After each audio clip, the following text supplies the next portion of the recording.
I grew up in Dayton, Ohio. You know, the Wright-Patterson Field is there. Right. And I often watched the airplanes from my backyard. I was working at the time at the hospital where I graduated from that school, and I wanted to go into the Army, and I quit there, and I went into the Army. There were 7 of us that they took, I suppose, as a trial basis, and that came right from civilian life. I didn't realize that till after I was in the Army. The 349th Unit became the school the day I got into the Army, and that was in 43. We had blue slacks and white t-shirts for part of it, and then otherwise we had the regular, like a uniform, but a skirt and a jacket and a shirt and tie.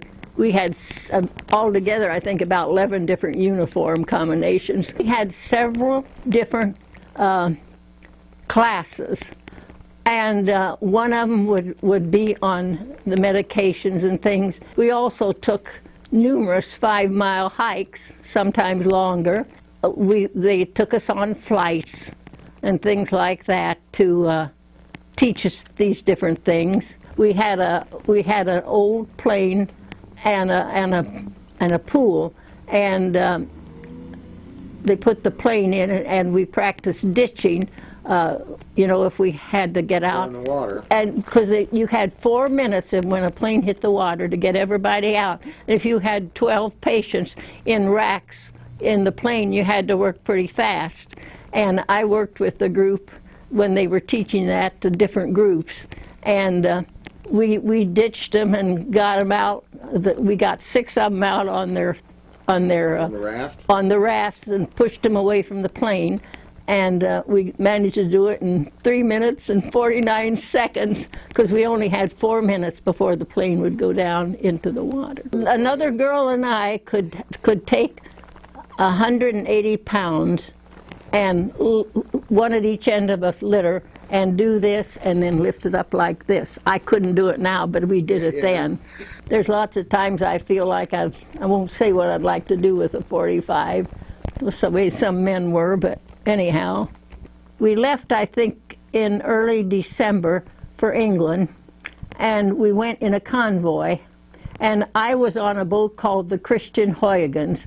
I later heard it was sinking all the way across the Atlantic.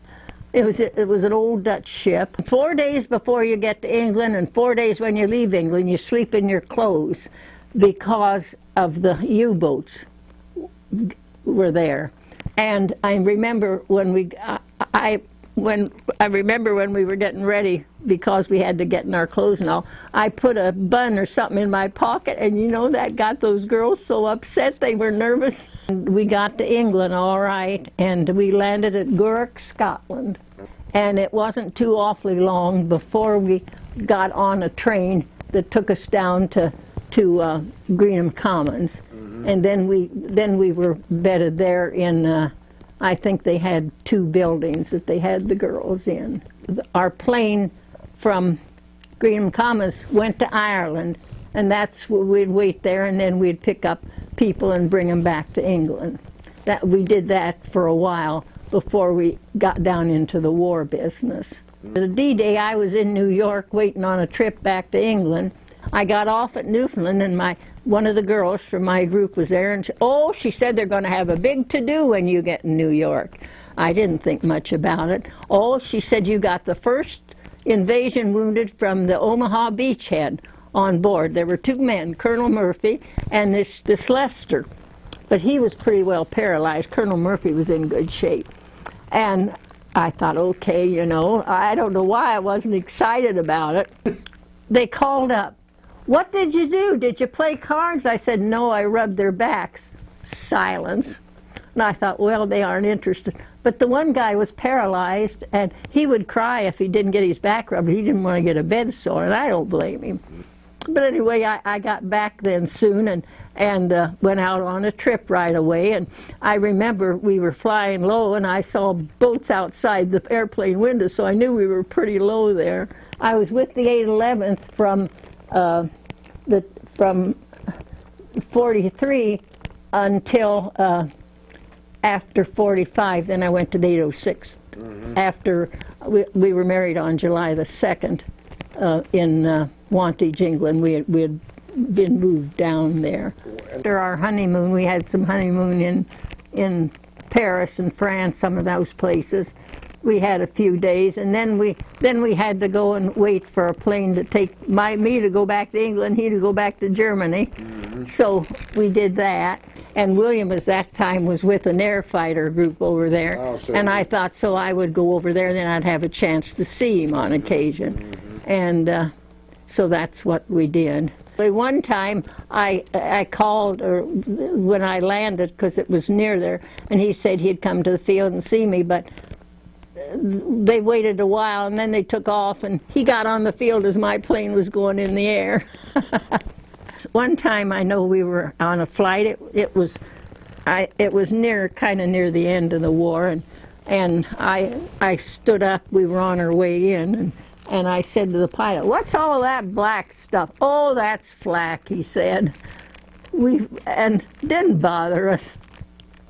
But later on, I guess some people really shot him down. Well, yeah. But you could see all these bursts around. That didn't bother me. And then when we were coming in for a landing after we had delivered our patients, I'd get on the intercom, you know, the pilots, one of them, "Get us down," he said, "we're out of gas." But we were right there over England. Those fields looked awfully good, and we were going to be down pretty soon, so that didn't bother me. Now it would, but it didn't then. On transatlantic flights, we had a medical chest, but otherwise we just had little stuff in our. I had a little suitcase, and I just put things in it. I wished I'd kept better track, but I'm sure I crossed the Atlantic 16 times or more. Yeah. And we had other flights from like Belgium into France and all that kind of stuff. On one flight near the end of the war, I had one fella, he had an accident over there, and he had drains in his brain, and his bandage kept coming off. And I washed with alcohol, that's all I had, and put one on. Well, he thought it did better than the others, but I was, concerned because didn't want him to get infection. And when we got from France, we got to England, and were landing on the runway, I stood up to see if he was still okay. The plane hit a bump and threw me against the bulkhead, and I did have a headache for a while from that. I thought it was all very interesting. I really liked the Army. I liked seeing places and taking care of patients. Sure. And